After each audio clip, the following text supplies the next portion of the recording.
കൊല്ലത്തേക്ക് വന്നാൽ അവിടെ വിനീഷ് ഏറ്റവും പുതിയ വിവരങ്ങളുമായി ചേരുകയാണ്. വിനീഷ്, കൊല്ലത്തെ സംബന്ധിച്ചിടത്തോളം രണ്ട് മണ്ഡലങ്ങളിൽ മാത്രം UDF സ്ഥാനാർത്ഥികൾ വിജയിച്ച ഒരു സ്ഥലമാണ്. അവിടെ RSPയുടെ സാന്നിധ്യമുണ്ട്. കുറച്ചുകൂടി ഇപ്പോൾ KV ഗണേഷ് കുമാറൊക്കെ പത്തനാപുരത്ത് കടുത്ത പോരാട്ടം നേരിടുന്ന പശ്ചാത്തലമുണ്ട്. മറ്റു പല മണ്ഡലങ്ങളിലും UDF വിജയം പ്രതീക്ഷിക്കുന്ന സ്ഥലങ്ങളുണ്ട്.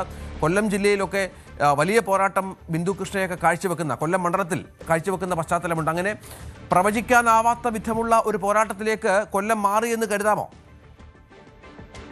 തന്നെയാണ് ഇതിൽ പ്രധാനമായിട്ട് പറയാനുള്ള നമുക്കൊരു കാര്യമുണ്ട്. അതായത് കൊല്ലം പിടിച്ചാൽ നമുക്ക് ഭരണം പിടിക്കാം എന്നാണ് നേതൃത്വം വിലയിരുത്തുന്നത്. അപ്പോൾ അത്തരത്തിലുള്ള ഒരു നീക്കമാണ് മൂന്ന് മുന്നണികളും മുന്നോട്ട് വെക്കുന്നത്. എങ്ങനെയും കൊല്ലം പിടിച്ചെടുക്കുക എന്ന് തന്നെയാണ് ലക്ഷ്യം. നമുക്കറിയാം 2016 വലിയൊരു ചരിത്രം സൃഷ്ടിച്ചാണ് LDF എല്ലാ മണ്ഡലങ്ങളും പിടിച്ചെടുത്തത്. നിലവിൽ 11 മണ്ഡലങ്ങളാണ് ജില്ലയിലുള്ളത്. പിന്നെ 2021 തെരഞ്ഞെടുപ്പ് വന്നപ്പോൾ ആ ചിത്രം മാറി.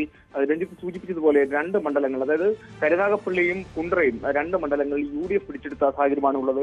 പക്ഷേ നമുക്കറിയാം ഈ മണ്ഡലങ്ങൾ നിലവിൽ നിലനിർത്തിക്കൊണ്ട് തന്നെ മറ്റ് മണ്ഡലങ്ങളിൽ കൂടുതൽ വിജയ സാധ്യതകൾ കാണുന്നുണ്ട്. അതായത് രഞ്ജിത്ത് പറഞ്ഞതുപോലെ ഈ പത്തനാപുരം, ചവറ, കൊല്ലം തുടങ്ങിയ മണ്ഡലങ്ങൾ, ഇവിടെ UDFന് വലിയൊരു സ്വാധീനം അവർ ഇപ്പോൾ കാണുന്നുണ്ട്. കാരണം വിജയസാധ്യതയും കാണുന്നുണ്ട്. അത്തരത്തിലുള്ള പ്രചരണ പ്രവർത്തനങ്ങളാണ് അവർ നടത്തിയത്. കൊല്ലത്ത് ബിന്ദു കൃഷ്ണ ശക്തമായ മത്സരം കാഴ്ചവെച്ച മണ്ഡലമാണ്.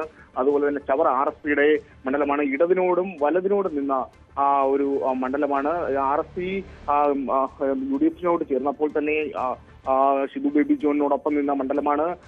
അതുപോലെ തന്നെ അതിന് മുന്നേ ഇടതുപക്ഷത്തോട് നിന്ന സമയത്ത് തന്നെ ഷിബു ബേബി ജോണിനോട് നിന്ന മണ്ഡലം കൂടിയാണ്. അതുപോലെ തന്നെ ഈ പത്തനാപുരം സൂചിപ്പിച്ച പത്തനാപുരത്തേക്ക് വന്നു കഴിഞ്ഞാൽ അതിശക്തമായ പ്രചരണ പ്രവർത്തനങ്ങളാണ് അവിടെ നടന്നത്. കാരണം ഷാഫി പറമ്പിൽ വന്ന് പ്രചരണ പ്രവർത്തനങ്ങൾക്ക് നേതൃത്വം നൽകിയതോടുകൂടി യുവാക്കളുടെ വലിയ ഒരു തരംഗം സൃഷ്ടിക്കാൻ സാധിച്ചിട്ടുണ്ടായിരുന്നു. ജ്യോതികുമാർ ചാമക്കാരേക്ക് അതിനെ ബദിലെന്നോണമാണ് കഴിഞ്ഞ ദിവസം റാപ്പർ വേടനെ ഇറക്കി KV ഗണേഷ് കുമാർ വലിയ പ്രചരണ പ്രവർത്തനങ്ങൾ നടത്തിയത്. ഇതെല്ലാം തന്നെ വോട്ടാക്കി മാറ്റാൻ സാധിക്കും. വലിയ ആത്മവിശ്വാസത്തിലേക്കാണ് നീങ്ങുന്നത്. അതുപോലെ തന്നെ ശക്തമായ ത്രികോണ മത്സരം നടക്കുന്ന കൊട്ടാരക്കരയിലേക്ക് വന്നു കഴിഞ്ഞാൽ ധനമന്ത്രിയുടെ മണ്ഡലമാണ്.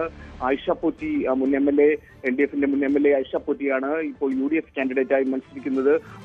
അതുപോലെ തന്നെ ഈ UDFിൽ നിന്നും കഴിഞ്ഞ ടൈമിൽ ബാലഗോപാലിനെതിരെ മത്സരിച്ച R രശ്മിയാണ് NDA സ്ഥാനാർത്ഥിയായി മത്സരിക്കുന്നത്. ശക്തമായ മത്സരം നടക്കുന്ന ഒരു മണ്ഡലമാണ് കൊട്ടാരക്കര.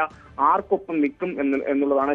ഇടതിന്റെ കോട്ടയാണ് കൊട്ടാരക്കര. ഐഷ പോറ്റിയോടൊപ്പം കൊട്ടാരക്കര നിൽക്കുമോ? വ്യക്തിപരമായ വോട്ടുകൾ ഐഷ പോറ്റിക്ക് നേടിയെടുക്കാൻ സാധിക്കുകയാണെങ്കിൽ ഐഷ പോറ്റിക്ക് ഒരു മുന്നേറ്റം ഉണ്ടാവും. അതല്ല, ഇടതിന്റെ കോട്ട അതുപോലെ തന്നെ നിലനിർത്താൻ KN ബാലഗോപാൽ സാധിക്കുകയാണെങ്കിൽ ബാലഗോപാൽ തന്നെയാകും കൊട്ടാരക്കരയിൽ വിജയം നേടുക. പിന്നെ വ്യക്തിപരമായ ജാതീയമായ ചില വോട്ടുകളുണ്ട്. ഇത് എത്രത്തോളം NDA സ്ഥാനാർത്ഥിയായ R രശ്മിക്ക് പിടിച്ചെടുക്കാൻ സാധിക്കും എന്നുള്ളതാണ്. അങ്ങനെയുണ്ടെങ്കിൽ വലിയൊരു ചരിത്ര വിജയം തന്നെ ആയി മാറും. പിന്നെ നമുക്കറിയാം NDAയുടെ ദേശീയ നേതാക്കളടക്കം പ്രചരണ പ്രവർത്തനങ്ങൾക്ക് ജില്ലയിൽ വന്നിരുന്നു. ഇതെല്ലാം തന്നെ NDAക്ക് വലിയൊരു മുന്നേറ്റം, വലിയൊരു പ്രതീക്ഷ അവർ വെച്ചു പുലർത്തുന്നുണ്ട്. ശരി, വിനീഷാണ് വിവരങ്ങൾ പങ്കുവച്ചത്. ഏതായാലും കൊല്ലത്തും കടുത്ത പോരാട്ടം നടക്കുന്ന ഒരുപിടി മണ്ഡലങ്ങളുണ്ട് എന്ന കാര്യത്തിൽ സംശയമില്ല. കൂടുതൽ വാർത്തകൾക്ക് News 18 Keralam YouTube channel subscribe ചെയ്യുക.